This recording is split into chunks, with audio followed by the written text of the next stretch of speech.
Sir ఇప్పుడు అంటే ఇంతవరకు అంటే మనం వేరే దేశాలతో కంపేర్ చేస్తున్నప్పుడు చూస్తున్నప్పుడు ఎక్కడా లేదు ఈ షట్ డౌన్ అనేది, అమెరికాలోనే చూస్తూ ఉన్నాం. ఎందువల్ల అంటారు? ఇది షట్ డౌన్ అంటే అక్కడ సిస్టమ్ వేరు. భారతదేశంలో పార్లమెంటరీ సిస్టమ్, ప్రధానమంత్రికి మెజారిటీ ఉంటేనే ప్రధానమంత్రిగా ఉంటాడు పార్లమెంట్. సో బడ్జెట్ పాస్ అవుతూ ఉంటాడు.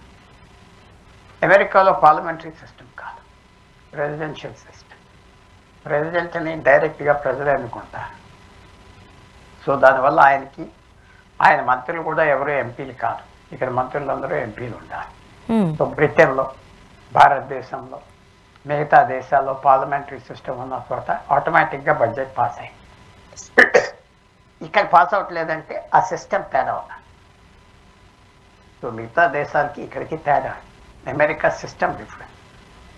సో ఇప్పుడు ప్రెసిడెంట్కి వాళ్ళ పార్లమెంటు కలిసి వస్తేనే పాస్ అవుతారు, లేకపోతే లేదు. సార్ ఇప్పుడు ముఖ్యంగా ఈ షట్ డౌన్ దీనివల్ల మన భారతీయులకు ఏమైనా ఇబ్బందా, అక్కడున్న మన వాళ్లకు ఇండియన్స్కి? తప్పు కూడా మన వాళ్ళకి ఎవరైతే గవర్నమెంట్లో పనిచేస్తున్నారో, గవర్నమెంట్ మీద ఆధారపడి ఉన్నారో, గవర్నమెంట్ హెల్త్ సర్వీసెస్ మీద ఆధారపడి ఉన్నారో, తప్పకుండా వాళ్ళకి కూడా ప్రాబ్లం ఉంటుంది. మిగతా జనంతో పాటు మిగతా జనం కూడా వాళ్ళు ఏం చేస్తారంటే వెంటనే ఎసెన్షియల్ సర్వీసెస్ రన్ చేస్తారు, మిగతాన్ని మూసేస్తారు. సో తప్పకుండా వాళ్ళు మిగతా సిటిజన్స్ లాగా ఇంపాక్ట్ అవుతారు. ప్రత్యేకంగా వాళ్ళ మీద టార్గెట్ అనేది ఏమి ఉండదు. వాళ్ళకి మిగతా సిటిజన్స్ లాగా కొన్ని సర్వీసెస్ మూసేస్తారు. ఆ మూసేయటంలో ఆ వీజాలు ట్రావెలింగ్ అవన్నీ తగ్గించేస్తారు. సర్వీసెస్ తగ్గిపోతాయి కాబట్టి అందరిలాగా సఫర్ అవుతారు. ప్రత్యేకత ఏం లేదు, మిగతా వాళ్ళు సఫర్ అయినట్టుగా అవుతారు.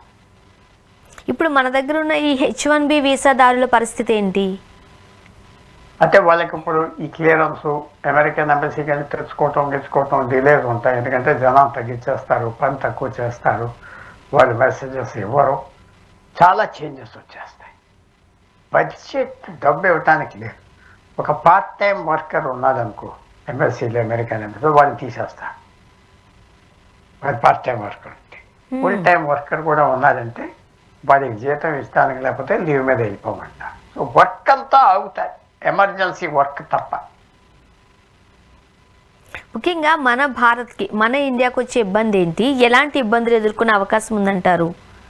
తప్పకుండా మన ఇబ్బంది ఏంటంటే అక్కడ పెద్ద ప్రభుత్వం పెద్ద దేశంలో ఆగిపోతూ ఉన్నదంటే మనకి ఎన్నో వ్యవహారాలు వాళ్ళతో ఉన్నాయి, అన్నీ ఆగిపోతాయి. వీసాలు అనుకోండి, వాణిజ్యం అనుకోండి, ఏదైనా ఉంటే కొంచెం ఆగిపోతాయి, అంతా స్లో అయిపోతాయి. మనకెంతో వ్యవహారం ఉన్నది అమెరికాతో. సో అంతవరకు మనకి ఇబ్బంది. ఎక్కువ రోజులు ఉంటే ఇంకా ఎక్కువ ఇబ్బంది అయిపోతాయి.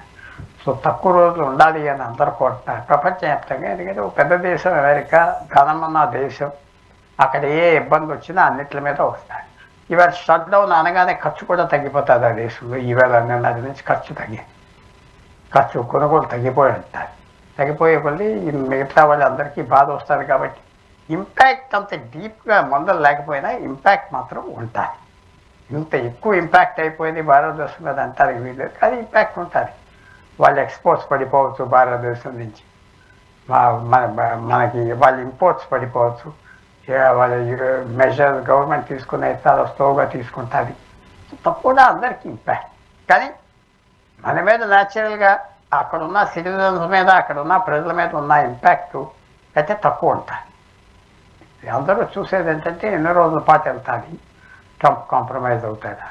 ట్రంప్ కనుక కాంప్రమైజ్ అవుతే ఆయన పేరు ప్రతిష్ట పోతాయి. ట్రంప్ కాంప్రమైజ్ ఈ విషయంలో ట్రంప్ నెగ్గాలి పూర్తిగా. ఆ డెమోక్రాటిక్ పార్టీ ఒపోజ్ చేసేవాళ్ళు ఈయన ముందర కరిగిపోవాలి. కాదు కాంప్రమైజ్ అయిందంటే ట్రంప్కి అదొక సెట్ బ్యాక్, ఓటమి లాంటి లెక్క. చూడాలి ఇప్పటికి 2-3 రోజులు అవని ఎవరైనా రాయబారాలు చేస్తున్నారా, ఏం చేస్తున్నారు, ట్రంప్ తగ్గుతాడా, ఇంకా ఎక్కువ అల్లరి చేస్తాడా, ఏ రకంగా ఇది బూమరాంగ్ అవుతుంది, సెట్ అవుతుంది, ఇంకా చూడాలి.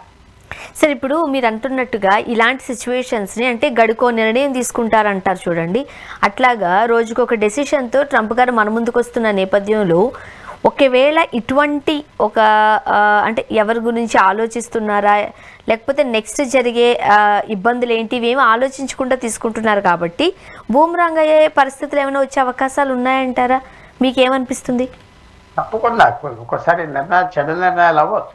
ఫర్ ఎగ్జాంపుల్, భారతదేశం మీద ఎక్కువ ట్యాక్స్ వేశారు, టారిఫ్స్ వేశారు, రష్యా నుంచి ఆయిల్ కొంటున్నామని నిన్న మొన్న.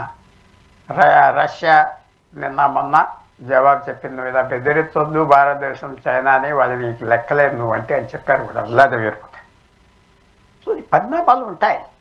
మీరు తీసుకున్న action, every action as a reaction అన్నారు. ఫిజిక్స్లో ఒక గొప్ప సైంటిస్ట్ 200 సంవత్సరాల 300 సంవత్సరాల క్రితం, ఐజాక్ న్యూటన్.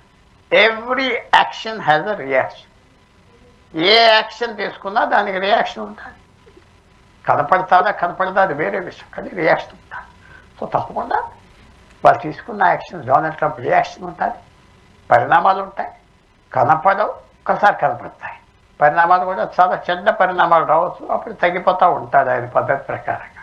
పరిణామాలు అంత తక్కువగా చెడ్డ కాదంటే ముందరికి వెళ్ళిపోతూ ఉంటాడు ఆయన పద్ధతి.